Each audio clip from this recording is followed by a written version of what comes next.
Loué soit Jésus-Christ et avant avec Marie. Bonne et sainte soirée à vous tous, chères fleurs. Ravi de vous retrouver pour ce rendez-vous insolite du samedi soir. De temps en temps, le samedi soir, j'aime vous divertir entre une part de pizza et des frites. Parce qu'en général, au moins ici chez nous, on fait comme ça, non? Samedi soir, en général, c'est le samedi soir de la pizza, avec cette bonne mozzarella, fondante, délicieuse. Mettre la colline en bouche. Eh bien, donc entre un morceau de pizza et l'autre, j'avais pensé à vous divertir. En fait, je le disais ce matin à une de mes collaboratrices et collaborateurs. J'ai pris la nouvelle de ce que nous affrontons maintenant. J'ai dit qu'il fallait faire une catéchèse ce soir, parce que sinon, on remet toujours à plus tard. Et au lieu de ça, il faut battre le fer tant qu'il est chaud. Donc, le titre de notre rencontre est le suivant: Nouvel appel d'étudiants à Bergoglio pour qu'ils démissionnent. C'est une nouvelle qui a circulé entre hier soir et ce matin, et malheureusement nous changeons totalement de sujet, car j'aimerais vous rappeler que samedi dernier, nous étions ici à parler de la vie d'un grand saint Mariano. Mais que voulez-vous? La situation est ce qu'elle est, la tension, d'un côté et de l'autre.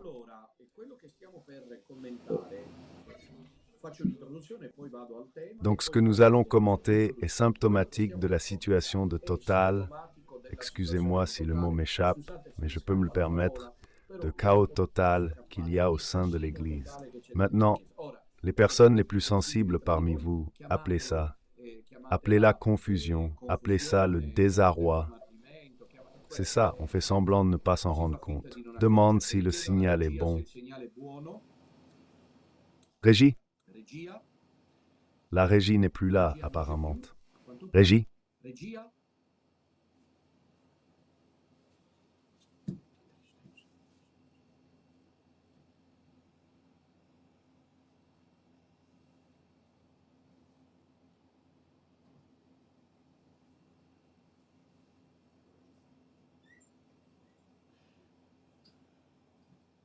Voyons si nous pouvons comprendre à quel point nous en sommes. Voilà.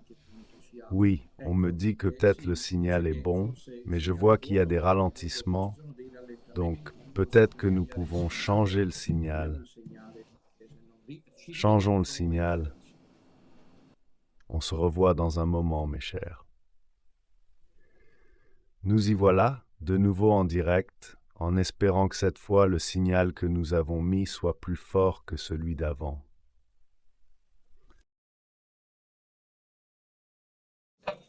Eccoci qui, di nuovo in diretta, sperando che questa volta il segnale che abbiamo posto sia più forte di quello di poc'anzi. Je disais que la situation que nous vivons en ce moment est une situation de grande confusion dans l'Église. Dans l'Église, quelle Église? Déjà, on comprend ça. Quelle Église? La question est cruciale. Quelle Église? Alors, mes chers enfants, il faut avoir les idées claires. Si l'on n'a pas les idées claires, on fait naufrage. Il n'y a pas de rabais pour personne. C'était l'introduction, c'est-à-dire que nous sommes en présence d'un groupe, d'une équipe d'experts qui s'adresse directement à Bergoglio en lui demandant de démissionner. Si vous y pensez, c'est quelque chose d'encore plus fort que la pétition présentée par le docteur Sionchi, parce que le docteur Sionchi a finalement recueilli des milliers de signatures pour demander qu'on discute et qu'on revoie la situation actuelle de l'Église, c'est-à-dire la soi-disant grande question. Ces auteurs, qui sont cependant beaucoup moins nombreux, mais probablement plus prestigieux que nous, gens ordinaires en termes de renommée internationale, demandent ouvertement à Bergoglio de démissionner. Est-ce la première fois? Non, c'est pas la première, tu oublieras. Mais pas du tout, Bergoglio sera complètement. Inquiéto, il ne dormira pas cette nuit parce qu'il reçoit cette demande. Pas du tout. Alors à quoi ça sert? Ça sert à prouver encore une fois que le seul qui a raison, c'est Don Minutella depuis le premier jour. Et heureusement qu'il y a 7 prêtres qui résistent avec lui et qui ne l'ont pas abandonné comme le font tous les autres, d'une manière ou d'une autre.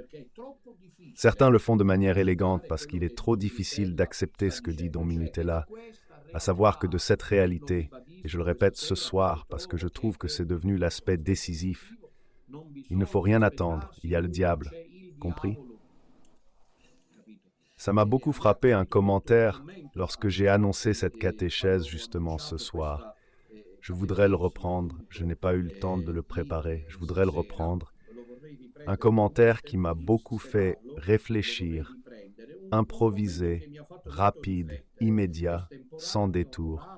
Et tu vois, ça ne me sort pas, dans lequel ce type, je me souviens plus qui c'est, disait probablement un de nos, disait que c'était encore une énième tentative d'essayer de résoudre la question avec les ennemis eux-mêmes. Il est évident que ça ne peut pas être comme ça. Il est évident que ça ne peut pas être comme ça.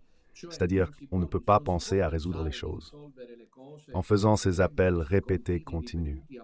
Voici, voyons si je trouve. Alors je lis quelques commentaires. Je pense que ceux qui l'ont mis là ont déjà décidé de se débarrasser de Bergoglio, Imbroglio. C'est une question de temps. Mais nous y sommes. Il devient encombrant, trop anarchique, ils mettront une double face qui saura, etc., etc. Voilà, le voici l'autre message. Pour moi, comme l'ont dit Don Alessandria et Frère Celestino il y a quelque temps, cette Église vaticane n'a plus rien qui puisse être sauvé. Comprenons qu'il n'y a plus rien à espérer. Maintenant, plus que jamais, j'invite à la mobilisation le 9 juin à Florence et surtout à l'adhésion à ce projet fou. Ajoute cela, Danilo Mazzeo, je présume que, comme le disent les prophéties, il repartira de 12, mais pas au Vatican, peut-être au sud de Rome. Il faut y croire, maintenant plus que jamais. On dirait que ce sont les Juifs sortis d'Égypte qui, à un certain moment dans le désert, regrettent les oignons d'Égypte. Écrivons au pape, attendons de voir s'il démissionne. Voyons si un cardinal fait quelque chose. Mais quel cardinal doit faire quelque chose? Quel cardinal? La diplomatie pendant qu'il y a Satan. Mais vous l'imaginez, un exorciste qui, pendant que le possédé bave, écrit un document pour dire de se retirer de cette personne, Satan. Pas sûr. Mais ce n'est pas assez pour ce qu'on paie. Ce n'est pas suffisant pour être accrédité. Je le dis avec douleur, parce que je vois qu'il y a des gens du petit reste qui ont trouvé le chemin le plus facile. Quelle est la voie la plus facile? Profiter du spectacle au Colisée pendant que Don Dominutella et Don Bernasconi se font dévorer par les bêtes et qu'ils sont là. Ils ne crient pas, mais profitent du spectacle. Vous êtes avec eux? Non, nous attendons en attendant que Néron meure. Les autres sont venus. Alors, c'était une introduction un peu intense, mais maintenant, passons à la deuxième partie, au document. Le document est une déclaration intitulée ainsi. Des catholiques éminents exhortent les évêques et les cardinaux, compris? Évêques et cardinaux, je ne sais pas à qui ils peuvent s'adresser après 11 ans, pour déclarer que François a perdu son bureau papal s'il refuse de démissionner. Ils veulent coincer Bergoglio, soit tu démissionnes. Et vous trouvez ça théologiquement non, je suis du côté de Bergoglio là-dessus, mais vous devez me comprendre, quel sens ça a? Soit tu démissionnes, soit tu démissionnes, soit tu perds le bureau papal. Mais avez-vous déjà vu une chose pareille? Excusez-moi, mais, sommes-nous sur la planète Terre ou sur Mars? Soit tu démissionnes, soit tu perds le bureau papal si tu refuses de démissionner. Non, je suis désolé, pauvre pape François. Pas comme ça. On ne fait pas ça, je suis désolé. C'est le pape, c'est le pape. Il est le vicaire du Christ, même s'il a humblement dit qu'il ne se sent pas d'être vicaire du Christ. Accueille les derniers, pauvres, exclus, avec cœur. Comme dit Zénon. Je pense pas que c'est acte Zénon. Non, quelqu'un a dit que c'est horrible. Antonio Socci a dit que c'est mauvais et que le pape l'est encore plus pour beaucoup de choses. Mais c'est aussi le plus grand pape en matière d'accueil miséricordieux des gays, des divorcés, remariés, etc. Donc l'idée est déjà en soi. Ça me déroute, mais que signifie-t-il? Puisque tu es hérétique, nous invitons des évêques et des cardinaux à dire « mais lesquels ?» Burke, Lorfis, Zuppi, qui sont ces cardinaux et évêques qui devraient, après que Bergoglio a rempli l'univers du sien, le déclarer hérétique. Alors ils le disent hérétique, puis lui apportent « Vous voyez à quel point c'est misérable. » C'est pathétique. On en est là pour n'avoir pas écouté dès le début le chemin difficile que Dominutella pour le ciel a proposé. C'est pas le pape, tu comprends? Et donc si c'est pas le pape, pas à discuter. En plus, ce n'est pas seulement le pape, c'est le maître d'œuvre de la fausse Église. Qu'est-ce que c'est? Démissionner, ainsi pape reconnu. Et lui, il boit un bon verre de bière ce soir, il en profite, il apprécie ça, parce que c'est la chose la plus importante, je suis le pape. Pourrait-il jamais penser à me faire démissionner? Ça ne s'est jamais produit, une chose pareille. Quel cardinal devrait me démettre? Sous-titre. La longue déclaration présente un résumé des interactions et des relations du pape François avec certaines figures de haut niveau dans l'Église, comme les cardinaux Godly Donnells, célèbres rédacteurs de la biographie et de la révélation non extorquée, toujours à le rappeler, de la mafia de Santo Rainer Marx et Théodore Mecherich, réduit à l'état laïque, le cardinal pédophile qui chaque soir emmenait un séminariste au lit. Nous sommes à des niveaux vraiment sataniques. Wilton Gregory, Victor Manuel Fernandez, le préfet de la foi. Dès le début, il dit tout. Mais lisons. J'étais en train d'oublier de dire que ce document est tiré de LifeSite News. Donc, un groupe de 17 chercheurs et activistes a publié une longue déclaration demandant au pape François de démissionner. C'est illégitime. C'est une demande absolument fallacieuse et superbe. OK. Et aucune association de laïcs ne peut présumer de demander à un pape de démissionner s'il a été valablement élu ou d'être formellement invité à le faire par le collège des cardinaux. Affirmant que François a causé une crise sans précédent dans l'Église catholique par ses paroles et ses actions, 17 signataires, c'est 17, maintenant nous le disons, ont attesté que le pape a causé un grand tort à l'Église et au monde entier depuis qu'il a accédé au trône pontifical en mars 2013.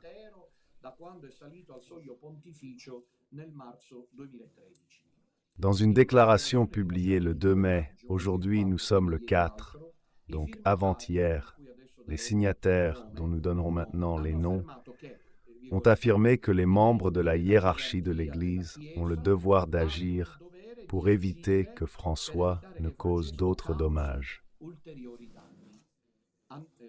Cela veut dire quoi? Ils savent quelque chose qu'on ignore. Qu'est-ce qui mijote qu'ils ont su? Tu me captes? Après 11 ans que Bergoglio est là, à chanter et à jouer comme bon lui semble, sans que personne ne l'arrête, pendant qu'un groupe de prêtres, au total 8, a reçu 6 excommunications, et que maintenant, ce sont pratiquement des questions de jour, espérons que non, mais ce sont déjà des questions de jour 2. L'émotion a été laïque, il est évident que Bergoglio ne s'inquiète pas. Mais s'ils interviennent, cela veut dire qu'il se passe quelque chose. C'est-à-dire quoi? Nous ne savons pas, mais probablement Bergoglio serait en train de préparer quelque chose de très gros, plus que tout ce qui a déjà été fait. Ils ont ajouté ces 17 signataires. Nous demandons donc que le pape François démissionne de son poste. Déjà entendu ça en 2000 ans d'Église. Si elle se repentit de ses actions. Mais excusez-moi, donc tout le thème du pape assisté par l'Esprit Saint, de la validité de l'élection canonique le 13 mars 2003. Que deviennent ces choses? Le magistère, le pape qui confirme à ses frères de foi tuer Pierre sur cette pierre. Si les papes, tout ça, ils ne savent pas me l'expliquer. Que devient tout le système dogmatique théologique?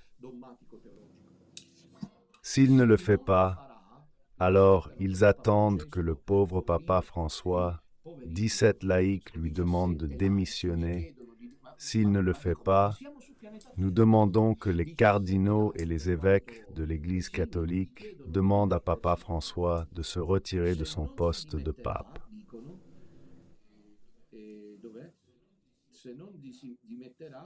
Se non lo farà, chiediamo che i cardinali e i vescovi della Chiesa Cattolica chiedano a Papa Francesco di dimettersi dall'ufficio di Papa. Si cela ne se produit pas, les signataires ont invité les cardinaux et les évêques à déclarer que François a en quelque sorte perdu le papauté. Désolé, j'ai perdu le papauté. Ce n'est pas que vous m'aidez. Désolé, je cherche le pape. J'arrive, hein? Il n'y a pas, nous n'avons pas ici derrière. Tu n'as pas le pape sur le dos. Il cherche bien. Il n'y a personne d'entre vous qui a le pape, parce que personne d'entre vous... Bon, donc François a d'une certaine manière perdu le pape envers le Père. Peut-être moins quand il est parti lors du dernier voyage apostolique. À un certain moment, il est monté dans l'avion et a dit « Chers confrères, cardinaux, j'ai perdu le pape. » L'avion est revenu, ils disent qu'ils le cherchent encore. C'était voulu. Non, fille, je ne suis pas d'accord. Faisons notre chemin. Dieu nous fait comprendre à tous ceux qui ont encore un minimum de conscience que tout cela n'est qu'une farce, pas seulement Bergoglio et la fausse Église, mais ceux qui, d'une manière ou d'une autre, sont restés liés, comme ces 17 signataires, à Bergoglio. Donc il a perdu le papauté, c'est-à-dire il a perdu le pape, Bergoglio. Mais comment on perd le pape? Comme ça? Je n'utilise pas de porte-monnaie, ils vendent ces trucs américains, les porte-monnaies avec... Je les ai jamais utilisés car je les ai perdus ou volés.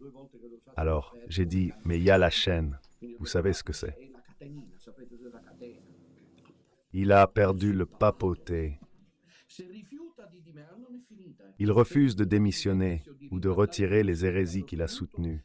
Nous demandons qu'il déclare que les cardinaux ont perdu le bureau papal. Les signataires attribuent la crise sans précédent mentionnée à 2 facteurs. Le premier, le pape François a commis des actes criminels gravement nuisibles à l'Église et aux fidèles. 11 ans ont passé. Le deuxième facteur a montré qu'il rejetait la foi catholique et a œuvré pour détruire la foi d'autres catholiques. Les 17 signataires comprennent un mélange d'académiques, d'activistes dans divers domaines de la vie ecclésiale et un prêtre. Je suis le révérend Linus Clovis, puis nous avons ces laïcs, Yves Dodal, rédacteur en chef de Reconquête et vice-président du Centre Charlière, Danilo Fulep, théologien hongrois.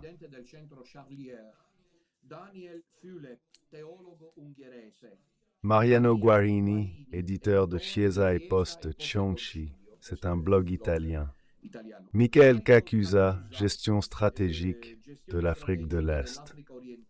Tadeusz Kosenski, professeur de philosophie au Memoria College. Peter Kłaniewski, John Lamont, John Rist, professeur de philosophie et de théologie classique et paléochrétienne. Dr César Félix Sánchez Mariano, professeur de philosophie à l'Université nationale San Agustín au Pérou. Wolfram Schrems, maître, je ne sais pas où, ce n'est pas écrit. Peter Stefan, professeur de théorie de l'architecture et d'histoire de l'art à l'Université des sciences appliquées de Potsdam. Je crois que cela doit être en Pologne, Potsdam. Anna Silvas, spécialiste des pères grecs, Australie. Mais elle s'est retirée. Celle-ci s'est retirée. La nouvelle vient d'arriver. John Henry Westen, fondateur et rédacteur de LifeSite News. Michael Witala, professeur associé de philosophie à l'Université d'État de Cleveland. Elizabeth Yor, fondatrice de Your Children. Jean Zmirak, rédacteur senior, The Stream. Ce sont les signataires.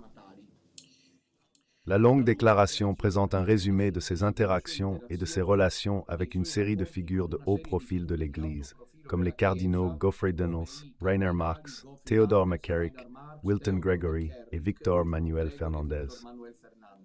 La longue liste de personnes présentées par les signataires affirme faire partie du dossier de protection des abuseurs sexuels de François, ce qui illustre son caractère et son modus operandi. Les signataires accusent Francesco d'avoir commis des crimes autres que l'hérésie, affirmant que les actions énumérées sont des crimes, car elles violent le droit canonique, le droit des états temporaux, la loi naturelle, le droit positif divin ou une combinaison de ces différents systèmes juridiques. Ils énumèrent également une série d'autres actions menées par François durant son pontificat, comme l'accord secret avec la Chine, la restriction de la messe traditionnelle et l'approbation de la bénédiction pour les couples de même sexe, affirmant en outre que François a publiquement et obstinément contredit une série d'enseignements centraux de la foi catholique. Cependant, les signataires n'ont pas mis toute la responsabilité sur François, affirmant qu'il est le produit d'une crise plus large au sein de l'Église. En fournissant un cadre historique du développement du modernisme, les signataires ont écrit que durant l'événement complexe du Concile Vatican II, les néo-modernistes ont acquis une influence considérable. Après avoir énuméré en détail leurs objections contre le pape, les signataires ont demandé que les cardinaux et les évêques agissent contre François dans le cas où il ne démissionnerait pas volontairement. C'est une erreur et un péché pour les évêques. Et les cardinaux, fidèles, ne font rien. C'est dommage, disent ces signataires. C'est la seule chose sensée. Dommage sans doute. Dans l'espoir que le pape François meure bientôt, c'est ce que je disais il y a 10 ans, non? Et qu'il soit remplacé par quelqu'un de meilleur. Ah, voilà où est le problème. Compris. Ils savent déjà ce que je dis depuis des années. Parce que ce sont des gens d'une seule voix, parce qu'à la fin, ils ont déjà compris qu'on ne peut pas sortir. Un passe, comme disent les Français, un cul-de-sac. Ils ont déjà compris ou ils ont eu la preuve mathématique, parce que regardez, les espions existent toujours partout. Même dans les gros centres de pouvoir, les chefs vivent avec le syndrome du traître. Ils ont « Dieu les punit déjà ici, et après la mort, s'ils ne se repentent pas, ils sont damnés, car ils ne se font même pas confiance. » Alors imaginez pour les collaborateurs. Bergoglio les change souvent, non? Il est seul, on ne sait jamais qui est avec lui. Qui vit à Santa Marta? Qui lui cuisine? Il y a des sœurs pour lui. Capito? Qui sont ses secrétaires qui l'aident? Compris? Parce qu'il vit avec le syndrome de la trahison. Et donc, c'est sûr, ayant discuté de quelque chose de très gros, c'est quelqu'un, selon moi, mais moi mince, dans les choses jusqu'ici, j'ai toujours eu raison. C'est pas grave que vous me disiez que je suis fier et orgueilleux. Je fais ma mission. Ensuite, ce sera le Père éternel qui décidera de tout. Je n'ai pas besoin de votre jugement humain. Je ne sais pas quoi en faire. J'agis pour la gloire de Dieu. Et dans cette mission, il n'est pas nécessaire d'être prudent ni d'hésiter. C'est une mission franche, directe et ciblée. Ils ont certainement compris qu'après Bergoglio, ou alors je me prends par la main, malgré les tentatives que compréhensiblement le docteur Sionci a faites pour dire que cela pourrait être un stratagème diplomatique du cardinal Parolin, il est probable qu'en réalité, ils aient compris que non, c'est une impasse, c'est-à-dire un cul-de-sac. Parce que je vous rappelle que le cardinal Parolin, qui n'est pas cardinal, a dit que, après François, il n'y a pas de retour en arrière. Il n'y aura aucun retour en arrière. C'est un tournant, c'est un changement qui va continuer. Et alors, les voilà, ils ont compris tout l'univers unacumiste qui, mais je le disais, ils ont ce qu'ils méritent. Le pape François cause chaque jour des torts aux âmes et à l'Église. Les fidèles ont droit à la protection de leurs pasteurs. Ces pasteurs ont le devoir devant Dieu de les protéger, et le manquement à ce devoir leur vaudra la punition éternelle. J'aime ce passage, je dois dire, de ces 17 signataires dont un prêtre australien, je pense un peu, j'aime. Comme première étape, les évêques et les cardinaux de l'Église devraient faire tout leur possible pour obtenir la démission du pape François, ont-ils écrit. Tout en reconnaissant que la démission papale est un événement extraordinaire qui ne devrait pas se produire, ils ont soutenu que la démission de François serait le résultat le moins maléfique disponible. Si jamais il ne devait pas démissionner, les signataires soutiennent, entre guillemets, qu'il est du devoir des évêques et des cardinaux de déclarer qu'il a perdu son bureau papal pour hérésie, dans le cas où il n'y aurait pas un corps suffisamment nombreux. Et c'est maintenant le passage le plus intéressant.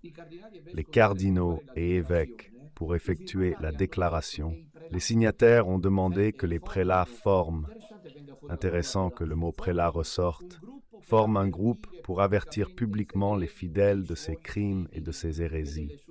Mais cela a déjà été fait dans le passé à plusieurs reprises. Combien de doutes ont été présentés?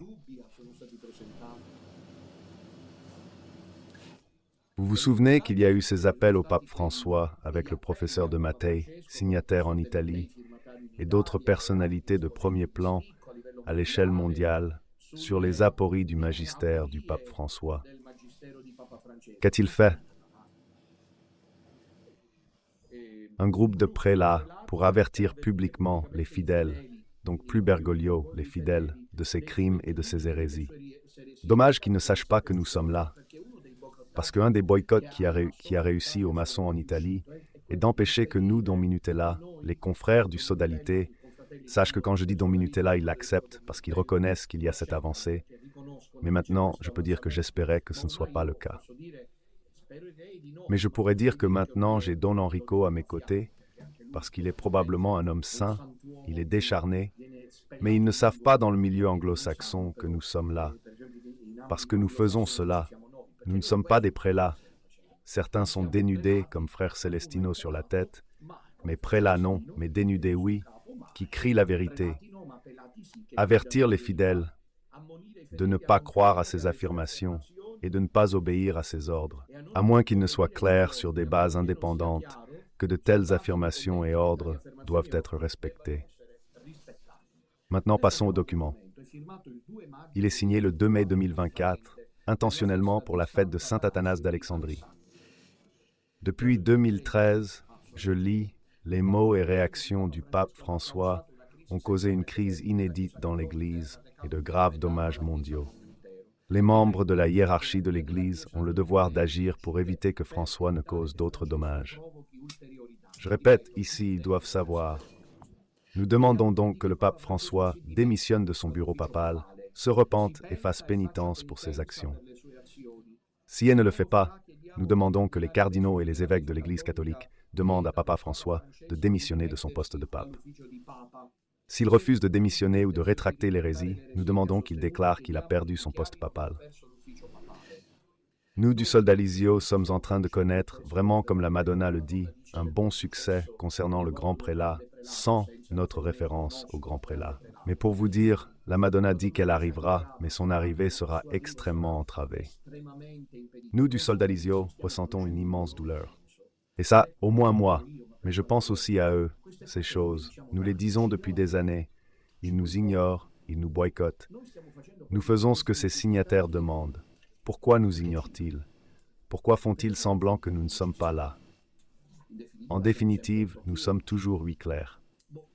Cette crise est due à deux facteurs. Pape François a commis des crimes nuisibles à l'Église et aux fidèles. Deuxièmement, il a montré qu'il rejetait la foi catholique et a œuvré pour raviver la foi d'autres catholiques. Premier point, les crimes du pape François. Il les appelle ainsi crimes, du latin crima. Premièrement, point 1, des crimes différents de l'hérésie. Point 1, il a commis des actes criminels qui ont gravement nui à des croyants individuels et à l'Église. Acte criminel, c'est un doc fort. Les actions énumérées ci-dessous sont des crimes, car elles violent le droit canonique, le droit des états temporaux, la loi naturelle, le droit positif divin ou une combinaison de lois provenant de ces différents systèmes juridiques. Les relations entre ces différents systèmes juridiques sont complexes. Par exemple, la protection des abuseurs sexuels en ne dénonçant pas leurs crimes ou en plaçant l'imposition où l'on peut s'attendre à ce qu'ils continuent à abuser. C'est un crime dans certains États, mais pas dans d'autres. Les crimes du pape François, énumérés ci-après, violant tous un ou plusieurs des canons suivants du Code latin. Les canons 383 paragraphe 1, 392 paragraphe 1 et paragraphe 2, 1311 paragraphe 2, 1326 paragraphe 1, 1378 paragraphe 1 et paragraphe 2 et 1399. Accipicia. Ces canons sont tous basés sur le droit naturel ou le droit positif divin, donc ce ne sont pas des canons dont le pape peut être dispensé. On le dit depuis des années et personne ne nous a cru. Quand il nous traite de malheureux, complices, en danger de salut éternel, le pape d'abord siège et juge les âmes. C'est quoi ça? C'est quelqu'un qui commet des crimes depuis des années, on le dit. Il convient de rappeler que l'Église a, par droit divin, le pouvoir de légiférer pour ses membres et de leur infliger des peines juridiques de nature temporelle et spirituelle. Cette législation est aussi réelle et forte que celle des États civils. C'est-à-dire que le droit canonique s'applique aux papes, aux cardinaux, aux évêques, aux prêtres, aux clercs et ensuite à tous les fidèles laïcs. Pointum virgulena. Protection des criminels sexuels et protection des supérieurs religieux, qui à leur tour protègent les criminels sexuels. Les évêques et les supérieurs religieux qui protègent les criminels qui commettent des abus sexuels, la plupart du temps, c'est simplement la même chose, comme on dit contre nature, c'est-à-dire homosexuels, sont eux-mêmes des criminels. La protection et promotion par le pape François protège les criminels. Cela a un effet particulièrement nuisible, car cela dit à ce type de criminel que protéger les abuseurs sexuels n'est pas seulement sûr avec lui, mais que cela conduira probablement aussi à une promotion. La promotion de ces criminels par le pape François a été si vaste et prolongée dans le temps. Nous les avons dénoncés, enlevé la soutane, car laissés seuls par une cume surtout qui déchire encore leurs vêtements pour ce que Don Minutella disait il y a des années, et qui maintenant leur tombe dessus. Que ce soit avant ou après son élection au siège pontifical, qui ne peut être vu que comme une discussion constante et une politique habituelle, il a nommé un grand nombre de ces personnes au sein du collège cardinalis. Attention, un grand nombre, dit le document, parmi les cardinaux, leur donnant une influence significative sur l'élection du prochain pape, et les a installés au sommet du pouvoir ecclésiastique, dans la curie romaine et dans l'Église catholique américaine. La manière dont le pape François a protégé ces criminels aggrave son délit. Il a menti plusieurs fois et sans vergogne sur ses actions et a calomnié les victimes de ces crimes. En plus des cas spécifiques mentionnés ci-dessous, il faut ajouter que le pape François a aboli les procédures modérément efficaces pour traiter les cas d'abus sexuels sur mineurs qui avaient été mises en place par le pape Benoît XVI, les remplaçant par des règlements personnels et des organisations inefficaces qui ont conduit à un arrêt du processus de gestion efficace des abus sexuels dans l'Église. Je le dis depuis des années, excusez-moi de le répéter, mais que voulez-vous, vous devez me comprendre. Francesco a accompagné ce sabotage de la justice avec des déclarations publiques fréquentes sur l'importance suprême de mettre fin aux abus sexuels. Tout ça fait mal à la veille de la baisse du statut local du cher Don Enrico. Papa François a couvert des abuseurs avant d'être pape à Buenos Aires, président de la conférence épiscopale argentine. Le pire exemple de cette protection est rapporté ici, car il illustre son caractère et sa manière d'opérer. Père Giulio Grassi. Père Giulio Grassi a fondé et géré les maisons d'accueil Happy Children pour les enfants des rues en Argentine. Dans ces lieux, il abusait des garçons. En 2009, condamné en Argentine pour abus. À un prix élevé, l'archevêque Bergoglio a commandé un rapport de 2600 pages pour disculper le père Giulio Grassi, calomniant plutôt les victimes. Le rapport avait pour but de convaincre les juges de la Cour suprême argentine de l'innocence de Grassi et a été condamné par la Cour comme une tentative d'interférer avec la justice. Lorsque le rapport a été contesté, l'archevêque Bergoglio a menti, affirmant qu'il n'était pas impliqué. Giulio Grassi a évité la prison jusqu'en 13, mettons la voix, mais...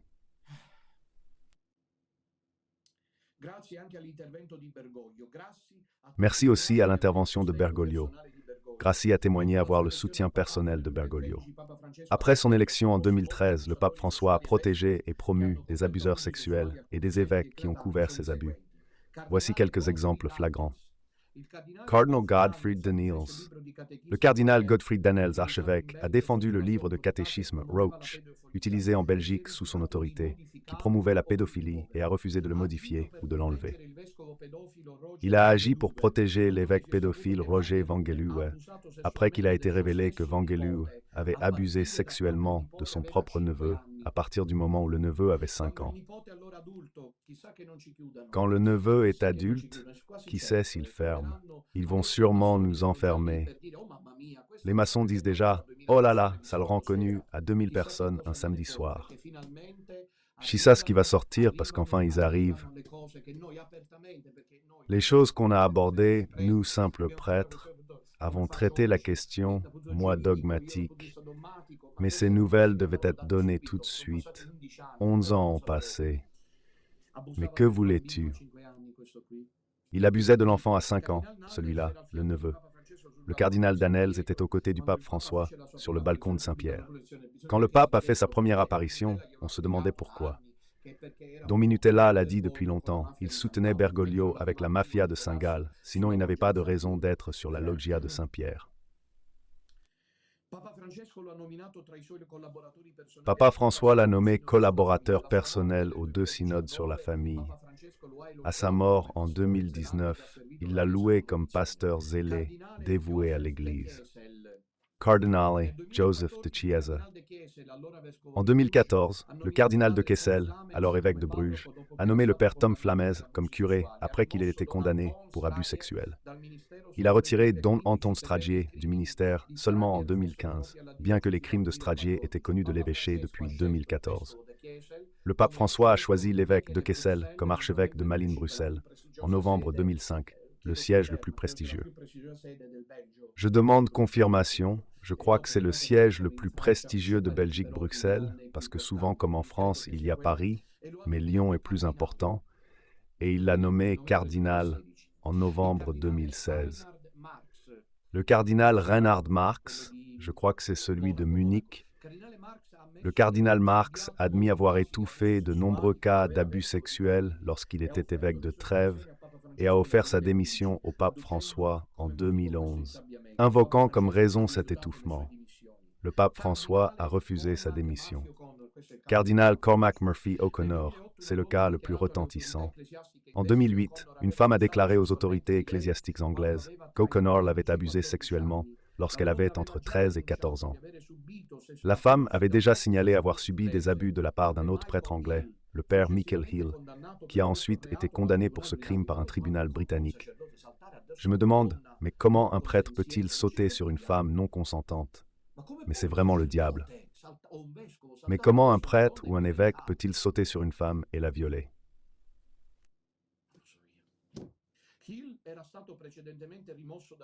Il avait été précédemment révoqué du ministère après des accusations d'abus sexuels sur des mineurs. Mais Murphy O'Connor, l'évêque d'Arran de Brighton à l'époque, avait réintégré Hill dans le ministère en le nommant aumônier de l'aéroport de Gatwick. Dans ce poste, Hill a continué à abuser de mineurs.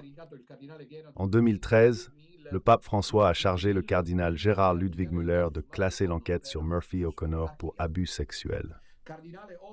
Cardinal Oscar Rodriguez Maradiaga. Le cardinal Rodriguez Maradiaga n'a pas agi suite aux nombreuses accusations de comportements sexuels inappropriés avec les séminaristes de la part de José Juan Pineda Fachel, évêque auxiliaire de Tegucigalpa. Je crois que c'est au Honduras, qui a démissionné après que les accusations ont été rendues publiques. Oui, ça devrait être le Honduras. puisqu'il est hondurien, Maradiaga. Maradiaga a refusé d'enquêter sur les plaintes déposées par 48 séminaristes sur 180 concernant des comportements homosexuels inappropriés dans le séminaire du Honduras, attaquant plutôt les plaignants. Le pape François a nommé Maradiaga membre et coordinateur du Conseil des 9 cardinaux. A été créé en 2013 pour le guider dans l'Église universelle. Nous sommes arrivés à 2000. Le 15 octobre 2020, le pape François a renouvelé la nomination de Rodriguez Maradiaga en tant que coordinateur du Conseil des cardinaux conseillers. L'ex-cardinal Theodore McCarrick a eu une carrière de plusieurs décennies.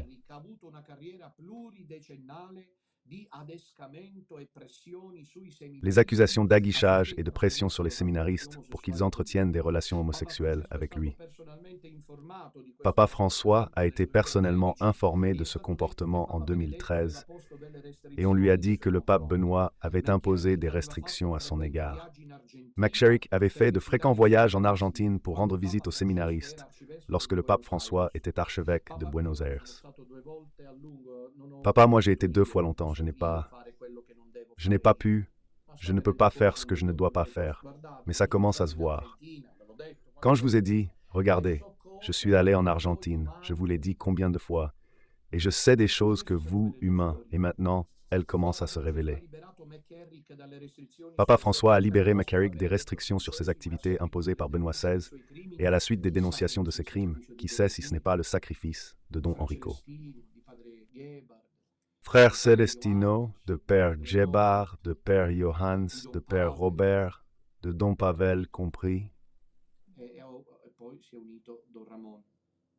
Et puis Don Ramon a rejoint. Le pape François a libéré McCarrick des sections sur ses activités et tous les laïcs du petit reste, car des gens se consacrent à Dieu, et tous les chapelets.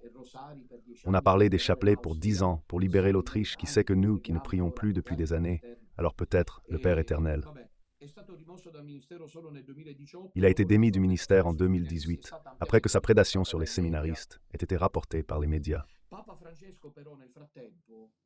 Papa François, cependant, entre-temps, a nommé un cercle d'hommes liés à l'ancien cardinal McCarrick à des postes importants. Parmi eux, les cardinaux Robert McElroy, ce soir, une émission très dangereuse, Joseph Tobin, Wilton Gregory et Kevin Farrell, décrits ci-dessous. Le cardinal Blaise Cupich, le pape François a nommé Cupich, archevêque de Chicago en 2014, le nommant cardinal et membre de la Congrégation pour les évêques en 2016. McCarrick, qui a poussé sa nomination à Chicago. Cardinal Joseph Tobin. Papa François a nommé Tobin archevêque d'Indianapolis et cardinal archevêque de Newark en 2016. McCarry, prédécesseur archevêque de Newark de 1986 à 2000, a commis des crimes. Pendant qu'il occupait ce poste, l'archidiocèse de Newark avait effectué un paiement en 2005 à un séminariste abusé par McCarrick. Tobin a refusé de répondre à une plainte d'abus de McCarrick qui lui a été envoyée en 2018 par Michael Redding, un ancien séminariste. Cardinal Wilton Gregory. Le cardinal Gregory a collaboré avec McCarrick à la rédaction de la Charte de Dallas de 2002. Prévoit des procédures pour que les évêques américains répondent aux accusations d'abus sexuels des clercs. Les procédures de la Charte étaient inefficaces car elles omettaient de manière flagrante toute disposition pour traiter les accusations contre les évêques. Quand il était évêque de Belleville, dans l'Illinois, Gregory a été accusé d'outrage à la cour pour avoir refusé de remettre les documents d'un prêtre accusé de crimes sexuels. Quand il était archevêque d'Atlanta en Géorgie, il s'est opposé avec succès à une loi qui aurait prolongé les délais de prescription pour les actions en dommages-intérêts pour abus sexuels. Le pape François l'a nommé archevêque de Washington en 2019. Créé cardinal en 2020, cardinal Robert McElroy. Tout cela iront en conclave. McElroy a été nommé évêque de San Diego en 2015, collaborateur proche de l'ex-cardinal McCarrick. En 2014, Rachel Mastrogiacomo a dénoncé que Jacob Bertrand un prêtre du diocèse de San Diego, l'avait soumis à des abus rituels sataniques. Non, je ne sais pas, mes chers enfants, regardez vraiment. Altredon a nous déposé des plaintes similaires. Bertrand a admis sa culpabilité aux autorités diocésaines. En réponse à ces plaintes, Bertrand a simplement été transféré dans une autre paroisse. Ce n'est que lorsque Mastro Giacomo s'est adressé à la police que McElroy l'a retiré du ministère. La diocèse de San Diego a faussement affirmé ne pas avoir de dossier sur les activités de Bertrand et a ajouté que même s'il en avait eu, il ne les aurait pas fournis. En 2018, Bertrand a été condamné par un tribunal américain pour inconduite sexuelle. Vous comprenez pourquoi, au début, j'ai un peu dramatisé, parce qu'ensuite, comme vous le voyez, le sujet est devenu très lourd. C'est du très lourd. Je vous assure que c'est très lourd. Avec ça, on peut atteindre quelque chose de plus gros. Je ne sais pas. Précédemment, il avait avoué. Pendant ce temps, le père Livio voit en Poutine l'ennemi qui détruit Rome. Je ne sais pas moi. Allez lui dire. Que bois. En précédence, il avait avoué à l'administrateur apostolique du diocèse de San Diego d'avoir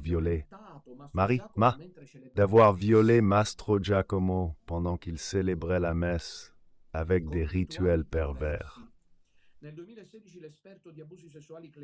En 2016, l'expert en abus sexuels cléricaux Richard Sipe informa McElroy que McSherrick, qui était un abuseur en série, resta silencieux et ne prit aucune mesure. Le pape François nomma McElroy cardinal en 2022. Le cardinal Donald Ware permit au père George Zirwas poursuivre son ministère après avoir appris qu'il avait commis de nombreux délits d'abus sexuels. Ware a quitté son poste d'archevêque de Washington après que ses actes dans cette affaire et d'autres abus aient été critiqués par un rapport du grand jury de Pennsylvanie. Lorsque Ware a démissionné, le pape François l'a loué pour sa noblesse, l'a maintenu à la tête de l'archidiocèse de Washington en tant qu'administrateur apostolique et l'a conservé comme membre de la congrégation pour les évêques. Monseigneur Juan Barros Madrid, Barros a couvert les graves crimes sexuels du père Fernando Karadima. Pour la première fois, je ressens un peu de honte à être catholique de cette église. Heureusement que ce n'est pas l'église catholique, mais on ressent un peu de honte. Condamné pour abus sexuels par un tribunal de l'Église en 2011. Le pape François a nommé Barros évêque d'Osorno en 2015, malgré le fait que Barros lui-même s'opposait à la nomination, malgré l'opposition des évêques chiliens, et j'en ai parlé, je me souviens que je vous en ai parlé, malgré les fortes protestations des fidèles, parce que cela m'avait frappé que même les fidèles avaient dit qu'ils ne voulaient pas de Bergoglio au Chili s'il nous donnait un évêque pédophile. Le pape François a dénoncé les critiques de Barros comme des calomniateurs. Le Vescovo Barros, cependant, a été contraint de démissionner en 2018 suite à l'aggravation de la crise des cas d'abus sexuels au Chili. Cardinal Francesco Javier Errázuriz, OSE. Cardinal Errázuriz a également protégé le père Fernandez Karadima et a tenté de faire taire ses victimes. En 2013-2014, avec Ricard Esati Andrello, son successeur en tant qu'archevêque de Santiago au Chili, il a tenté d'empêcher que Juan Carlos Cruz, l'une des victimes de Karadima, soit nommé membre de la Commission pontificale pour la protection des mineurs. Papa François a nommé Errázuriz à son conseil cardinalice après que les crimes de Karadima ont été révélés. Il est toujours cardinal électeur.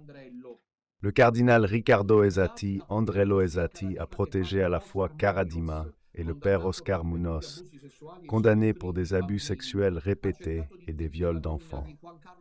A tenté d'empêcher la nomination de Juan Carlos Cruz, l'une des victimes de Karadima, à la Commission pontificale pour la protection des mineurs. Papa François a refusé sa démission d'archevêque de Santiago en 2016 et 2018. Francesco a accepté les démissions d'Esati en 2019, après que la Cour suprême du Chili a refusé de classer l'affaire civile contre lui pour avoir protégé Munoz. Rimane cardinal. Monseigneur Gustavo Oscar Zanchetta, il est aussi assez connu, je vous en ai parlé dans le passé. Zanchetta a été nommé par le pape François évêque d'Oran en Argentine en 2013. Pendant son mandat d'évêque, Zanchetta a été l'auteur de comportements inappropriés de nature homosexuelle, y compris des agressions sexuelles envers des séminaristes. En 2015, des preuves photographiques de cela ont été présentées au Saint-Siège. Zanchetta est Zanchetta, il a démissionné de son diocèse en 2017, après quoi le pape François l'a nommé. Quelle honte, quel dégoût. Il l'a nommé conseiller au Vatican, à la Siège apostolique, la Banque Vaticane. Ce poste n'existait pas avant la nomination de Zanchetta, il l'a inventé par vergogne. Zanchetta a été condamné à 4 ans et demi de prison en Argentine pour violences sexuelles sur des séminaristes en 2022. Il n'y a eu aucun procès ou jugement canonique pour ces crimes, qui ont été punis uniquement par les tribunaux séculiers. Le cardinal Luis Ladaria Ferrer de la Congrégation pour la doctrine de la foi a reçu des dénonciations contre le père Gianni Trotta en 2009 et 3 ans plus tard. Il l'a reconnu coupable d'abus sexuels sur des mineurs. L'archevêque Ladaria, c'est lui qui m'a offert la réduction à l'état laïque. Il a écrit de la Congrégation de la foi au évêque de Foggia en 2012, lui demandant de ne pas divulguer les raisons pour lesquelles Trotta avait été laïcisé. Trotta a continué à se présenter comme prêtre pour entraîner une équipe de football masculin de moins de 11 ans dans la province de Foggia, continuant ainsi tranquillement et sans être dérangé à molester plusieurs mineurs. Ce sont vraiment ceux-là, soit malades, soit possédés. En 2015, Trotta a été condamné à 8 ans de prison. Ladaria, ayant également écrit au cardinal Philippe Barbarin au nom de la congrégation, lui a demandé d'éviter tout scandale public dans la discipline du père Bertrand Prénat, accusé d'abus sexuels en France en 2016 et condamné par la suite. En 2018, les autorités françaises ont tenté d'accuser Ladaria Ferrer d'avoir tenté de dissimuler les crimes de Prénat, mais le Saint-Siège a refusé de l'extrader. Le pape François a nommé Ladaria à la tête de la Congrégation pour la doctrine de la foi en 2017 et il a été créé cardinal en 2018. Le père Mauro Inzoli. En 2012, Don Inzoli a été laïcisé par la Congrégation pour la doctrine de la foi pour abus sexuels sur mineurs. Mais le pape François a réduit la peine à prière, pénitence et éloignement du ministère. En 2018, Inzoli avait été condamné à 5 ans de prison pour 8 crimes d'abus sexuels sur des mineurs âgés de 12 à 16 ans. Alors seulement, le pape François l'a réduit à l'état laïque, cardinal Oscar Cantoni. Cantoni était évêque de Créma lorsque, à partir de 2010, de multiples plaintes pour abus sexuels ont été déposées contre Don Mauro Inzoli, prêtre de son diocèse. En 2011, la Congrégation pour la doctrine de la foi a engagé une procédure contre Inzoli. Cantoni a dit aux fidèles de Crémone de ne pas condamner Inzoli. En 2003, Cantoni a demandé au cardinal Coco Palmerio d'intervenir auprès du pape François pour obtenir clémence en faveur de son ancien prêtre, Don Inzoli. L'intervention a réussi. Cantoni est responsable de la dissimulation des abus sexuels perpétrés sur des garçons mineurs au petit séminaire Saint-Pie-X du Vatican. Papa François l'a cependant créé cardinal en 2022. Cardinal Francesco Coco Palmerio. Le pape François a nommé Coco Palmerio au conseil de la Congrégation pour la doctrine de la foi, qui examine les recours du clergé reconnu coupable d'abus sexuels sur des mineurs. En 2012, Coco Palmerio a voté contre la réduction au statut laïque de Don Mauro Inzoli pour abus sexuels. Le pape François a nommé Coco Palmerio pour le Vatican au 6e Congrès mondial en 2018 et l'a fait cardinal en 2022. L'archevêque Mario Enrico Delfini de Milan a transféré Domoro Galli dans une nouvelle paroisse après avoir été informé que Galli avait abusé sexuellement d'un jeune. Delfini l'a admis dans une déposition au tribunal en 2014.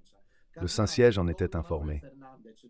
Cardinal Vittorio Maciel Fernandez, Tuccio, celui de confiance suppliant. En tant qu'archevêque de La Plata, Fernandez a défendu publiquement le père Eduardo Lorenzo après qu'une accusation d'abus sexuel sur un mineur, initialement présentée en 2008, ait émergé dans les médias. Fernandez a faussement affirmé que les enquêtes civiles et canoniques sur cette accusation avaient établi qu'aucun délit ne s'était produit. Il a publié sur le site web de l'archidiocèse la lettre de Lorenzo qui accusait les plaignants de calomnie, d'insultes et de diffamation et s'est rendu dans la paroisse de Lorenzo pour concélébrer avec lui une messe où Lorenzo a renouvelé son engagement au sacerdoce. Lorenzo, le lendemain, s'est suicidé après avoir été accusé de 5 abus sexuels sur des mineurs. C'est Fernandez. Le pape a nommé Fernandez cardinal préfet pour la foi en 2023. Cardinal Jean-Pierre Ricard. En 2022, Ricard a admis avoir harcelé une fille de 14 ans. Il lui a été permis de conserver son statut de cardinal et de cardinal électeur. Il n'y a eu aucun procès ou punition canonique. Cardinal Kevin Farrell. En 1978, Farrell a été ordonné prêtre par les Légionnaires du Christ, fondés par le criminel Martial Maciel. Utilisé pour ses crimes. Farrell a été aumônier à l'Université catholique de Monterrey, au Mexique, centre des activités de Maciel, puis administrateur général des Légionnaires, responsable des séminaires et écoles en Italie, Espagne et Irlande. Il a ensuite été incardiné dans l'archidiocèse de Washington et a travaillé comme vicaire général du cardinal McCarrick de l'époque, avec lequel il partageait la résidence. Farrell affirme avoir été totalement ignorant des crimes de Maciel et McCarrick. Ces affirmations ne sont pas crédibles. François, devenu pape en 2016, a nommé cardinal Kevin Farrell et l'a mis à la tête des finances du Vatican. En 2019, Farrell a été créé cardinal Kamerling et en octobre 2020, il a été nommé chef de la commission pour les questions réservées, une commission vaticane qui détermine quelles activités économiques doivent rester confidentielles. En 2023, François a nommé Farrell président de la Cour de cassation, qui est la Cour suprême de l'État de la Cité du Vatican.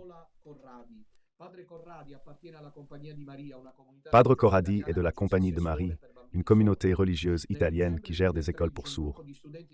En décembre 2013, des étudiants de l'Institut Provolo de Vérone ont écrit au pape François pour signaler des abus sexuels. Ces pauvres enfants.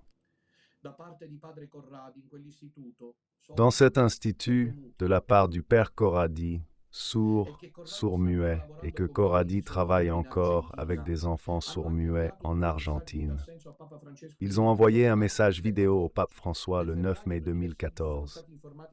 En février 2016, le Vatican a informé qu'aucune autre mesure ne serait prise par le pape François, qui a renvoyé la question à la conférence épiscopale italienne.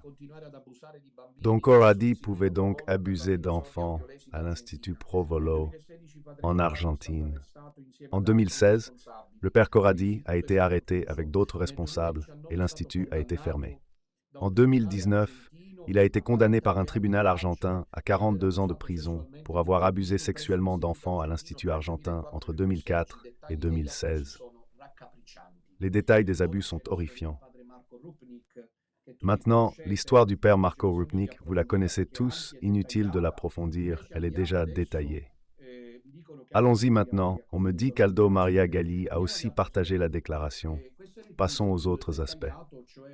Ce premier, le plus détaillé, est complice de ces abus. Altro Pinto, coinvolgimento dans un acte de culte idolâtre, profanation de l'église de Saint-Pierre et profanation sacrilège de la messe. Le 4 octobre 2019, le pape François a assisté à un acte de culte idolâtre de la déesse païenne Pachamama et a participé à cet acte de culte idolâtre en bénissant une image en bois de Pachamama.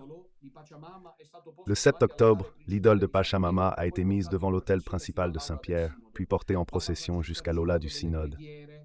Papa François a récité des prières lors d'une cérémonie impliquant cette image, puis il a rejoint la procession. Lorsque les statues en bois de cette divinité païenne ont été retirées de l'église de Santa Maria in Traspontina, jetées dans le Tibre par des catholiques indignés par cette profanation de l'église, le 25 octobre, le pape François s'est excusé pour leur retrait, et une autre statue en bois de Pachamama a été restituée à l'église. Le 27 octobre, à la messe de clôture du synode, il a accepté un bol du culte idolâtre de la Pachamama placé sur l'autel. Troisième point, destitution d'évêques catholiques sans fondements moraux ou légaux. Les évêques reçoivent le pouvoir de juridiction au moment de leur consécration, et ce pouvoir est reçu directement du Christ. Lumen Gentium 20 à 27. Les évêques ne sont pas des délégués du pouvoir papal et ne sont pas les vicaires du pape. La juridiction d'un évêque sur son diocèse ne peut donc pas être retirée simplement par la volonté du pape. Il doit y avoir une raison dans la loi naturelle ou divine qui justifie la suppression de la juridiction reçue de Dieu. Retirer un évêque de son siège sans un procès canonique ou une base légale est un crime contre la loi divine. Le pape François a destitué de leurs sièges respectifs Joseph Strickland, évêque de Tyler au Texas, et Monseigneur Daniel Fernandez Torres, évêque d'Arecibo à Porto Rico. Ceci a été fait sans juste cause, sans procès légal et sans aucune explication. Un autre point, suppression de la liturgie traditionnelle latine. Dans son motu proprio Summorum Pontificum, Benoît XVI a affirmé que le missel de 1962, contenant la liturgie eucharistique traditionnelle latine, n'a jamais été abrogé et qu'il doit être dûment honoré pour son usage vénérable et ancien. Dans la lettre d'accompagnement au motu proprio, Benoît XVI a affirmé que ce qui était sacré pour les générations précédentes reste sacré et grand aussi pour nous et ne peut pas être soudainement interdit complètement ou même jugé nuisible. Exprimant l'enseignement sacré. Le motu proprio du pape François Traditionis Custodis et ses interventions ultérieures en matière liturgique tentent de détruire définitivement cette sainte liturgie et les communautés de fidèles qui y sont liées. C'est une trahison totale du rôle du pape dans la protection des traditions et du patrimoine spirituel de l'Église catholique, et cela semble vouloir briser les traditions sacrées de l'Église. Un autre point qui établit que les adultères soient absous et reçoivent l'Eucharistie dans les circonstances où ils persistent consciemment et volontairement dans la pratique de l'adultère. Dans Amoris Laetitia, le pape François dit que parfois, l'absolution et l'Eucharistie doivent être données aux adultères, même s'ils persistent dans une union libre qu'ils ne veulent pas quitter. Le pape François a souvent dit que l'absolution doit toujours être donnée. L'obéissance à cette directive de la part des confesseurs est sacrilège, car le sacrement est invalide si l'absolution est donnée lorsque le pénitent n'exprime aucune intention de repentir et ne se décide pas à renoncer au péché. Nouveau point. Instituer des bénédictions sacerdotales non liturgiques pour les relations adultérines et homosexuelles. Dans la déclaration Fiducia Supplicans, le dicaster pour la doctrine de la foi, avec la signature irrévocable du pape François, a ordonné que les prêtres catholiques bénissent les couples lorsque la base de la relation entre les membres de ce couple est l'adultère, la fornication ou les relations homosexuelles. Cela signifie que le souverain pontife de l'Église catholique romaine semble avoir commis le suprême traître moral en défiant à la fois la loi morale naturelle et la loi divine dans sa législation et son enseignement. Nouveau point, collaboration avec le gouvernement communiste chinois. Point très délicat, très délicat. En 2019, le pape François a envoyé l'évêque Marcelo Sánchez Sorondo, alors chancelier de l'Académie pontificale des sciences, représenter le Vatican à une conférence sur le don et la transplantation d'organes tenue à Kunming, en Chine. Le gouvernement chinois exécute des prisonniers politiques. La présence de l'évêque Sorondo à cette conférence a donc été particulièrement scandaleuse et grotesque. François aime et fait confiance à la Chine, et la Chine fait confiance au pape François. Dans cette dynamique, l'étape suivante est d'établir des relations diplomatiques. Cette déclaration de l'évêque Sorondo, faite en tant que représentant officiel du Saint-Siège, n'a jamais été corrigée ou reniée par le Vatican et reste une politique vaticane. En 2018, le pape François a conclu un accord avec la Chine pour que le gouvernement choisisse les évêques catholiques et a demandé à certains de céder leur diocèse à ceux nommés par l'État. Cet accord a été renouvelé en 2022. La Chine est un État totalitaire athée dirigé par le Parti communiste chinois. De l'histoire humaine la plus meurtrière. Le gouvernement chinois traite son peuple avec cruauté monstrueuse et exige que toutes les croyances et pratiques religieuses suivent sa politique. Les évêques catholiques, nommés après l'accord du pape François avec la Chine, soutiendront les politiques du gouvernement communiste. Après l'accord entre le Vatican et la Chine en 2018, la persécution des catholiques et autres chrétiens a augmenté Le pape François n'a jamais parlé de la persécution des chrétiens chinois après l'accord et l'a renouvelé 2 fois, malgré l'augmentation qui continue. Les crimes commis par le pape François, comme sa protection des abuseurs sexuels. Je suis dans certains cas des crimes selon les normes des lois des États souverains, en plus d'être des crimes moraux et canoniques. En les commettant, le pape François s'est rendu vulnérable au chantage de puissantes forces temporelles qui ont les ressources pour enquêter sur ces crimes et en obtenir des preuves. Dans cette optique, la collaboration de François avec le gouvernement chinois et son appel à ce que l'Ukraine se rende à la Russie peuvent être liés à des chantages de ce type. Même si cela ne s'est pas produit dans ces cas, les crimes civils que Francesco a commis signifient que de telles pressions peuvent être efficacement exercées sur lui. Ce fait à lui seul le rend inapte à devenir pape. Deuxième point, on conclut. Hérésie du pape François. Nous, comme nous en avons abondamment parlé, lisons l'introduction et ensuite nommons seulement quelles sont ces hérésies. Le pape François a contredit publiquement avec persistance, voilà le point, avec persistance, c'est-à-dire de manière répétée une série de semences centrales à la foi catholique. Seuls les cas clairs d'hérésie seront rapportés avec une référence au lieu. Ces affirmations ont été longuement analysées par des érudits catholiques fidèles, dont les travaux peuvent être consultés pour une discussion plus détaillée. L'hérésie est un crime grave du droit canonique, toujours reconnu. Voyez les canons 1364 et 1365. Certains des actes du pape François énumérés ci-dessous violent également le canon 1368. Quiconque, lors d'une manifestation ou d'une assemblée publique, ou dans un écrit publié, ou en utilisant d'autres moyens de communication sociale, prononce un blasphème ou porte gravement atteinte à la morale publique, ou invective ou incite à la haine ou au mépris de la religion et de l'Église, doit être puni d'une juste peine. Et le canon 1369, qu'une juste peine soit infligée à celui qui profane un objet sacré, mobile ou immobile. Les actes qui violent les commandements divins dans des questions graves peuvent être moralement bons et agréables à Dieu. Et puis encore, Dieu non seulement permet, mais veut positivement le pluralisme et la diversité des religions, tant chrétiennes que non chrétiennes. Les relations adultérines peuvent être moralement bonnes. L'adultère, la fornication et les relations homosexuelles peuvent être moralement bonnes. La peine de mort est toujours et partout moralement mauvaise. Certains dogmes catholiques peuvent être rejetés comme faux. Les passages des Écritures peuvent être rejetés comme faux. Contexte et effet des crimes du pape François. Pour comprendre les crimes du pape François et discerner comment y répondre, il est nécessaire de comprendre que le pape François est le produit d'une crise plus large dans l'Église.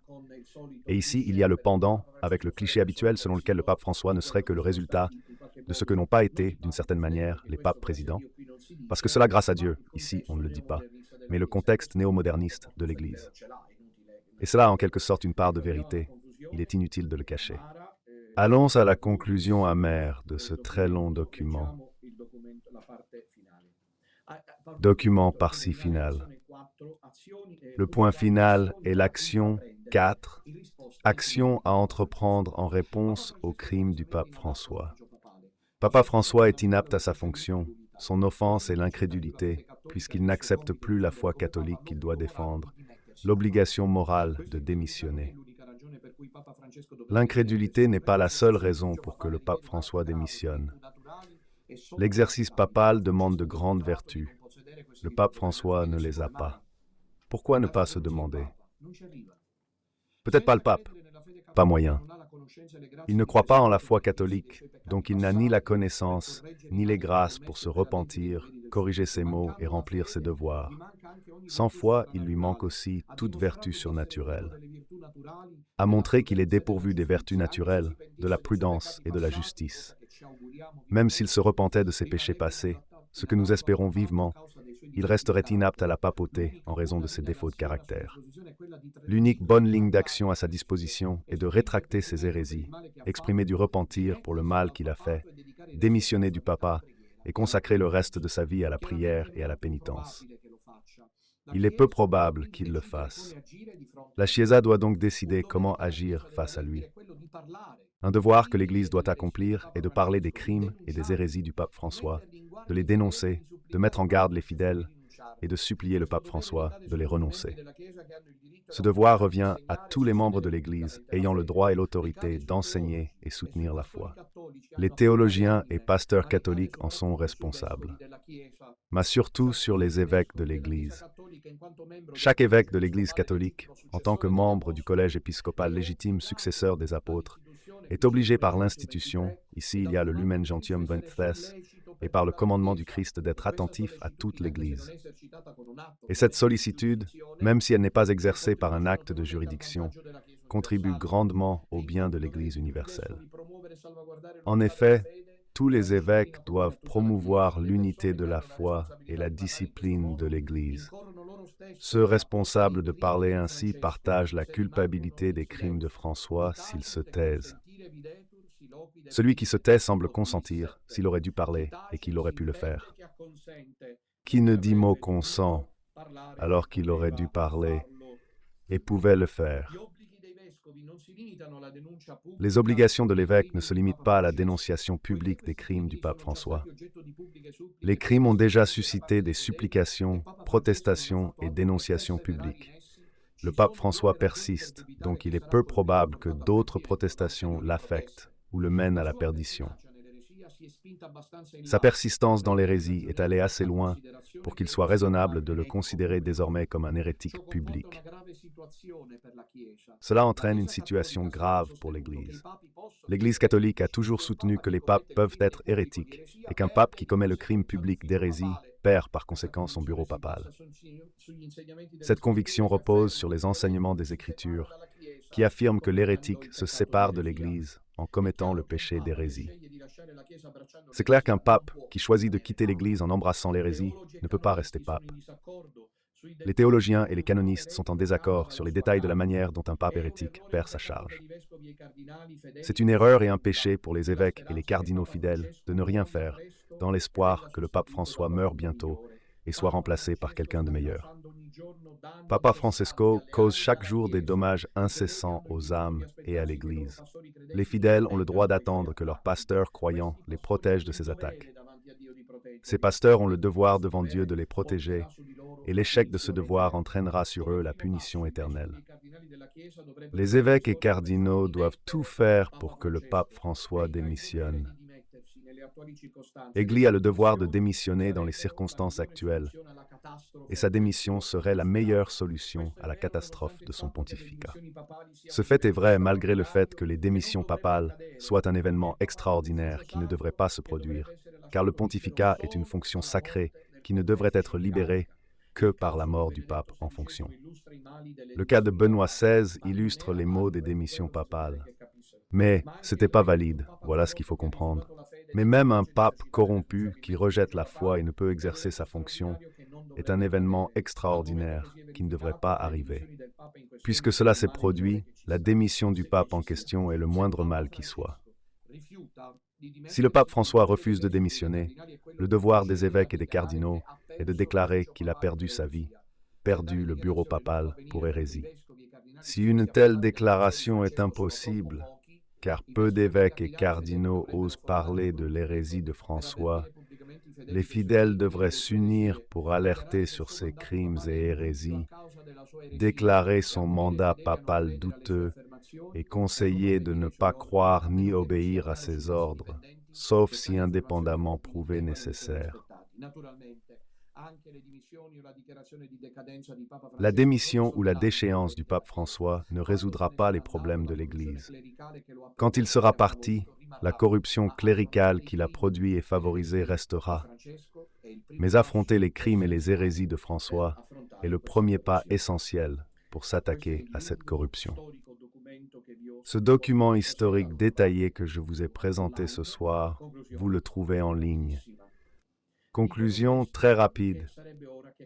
Dirait cela qu'il serait temps que quelqu'un dise à tout le monde que Bergoglio n'est pas le pape et qu'il ne faut pas le suivre. Quand j'étais scout, j'avais fait avec quelqu'un la totémisation, spaghetti supérieur. Nous devions suivre un parcours de nuit.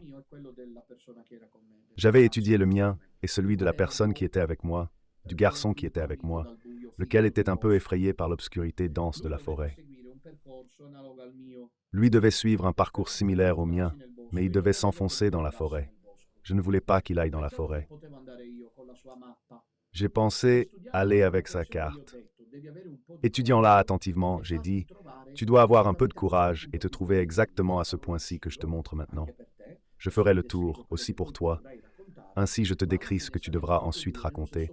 Mais à la fin, nous serons tous les deux au même point, comme si nous avions traversé ensemble ce bois sombre. » C'est arrivé. Qu'est-ce que je veux? Nous, prêtres du Sodalizio, affrontons la forêt sombre. Ceux-ci sont ceux qui attendent au coin. L'important, c'est de se retrouver et que d'une manière ou d'une autre, ce honteux Bergoglio soit mis au coin et que, enfin, l'humanité et l'Église aient un peu de répit. Marie et Jésus-Christ.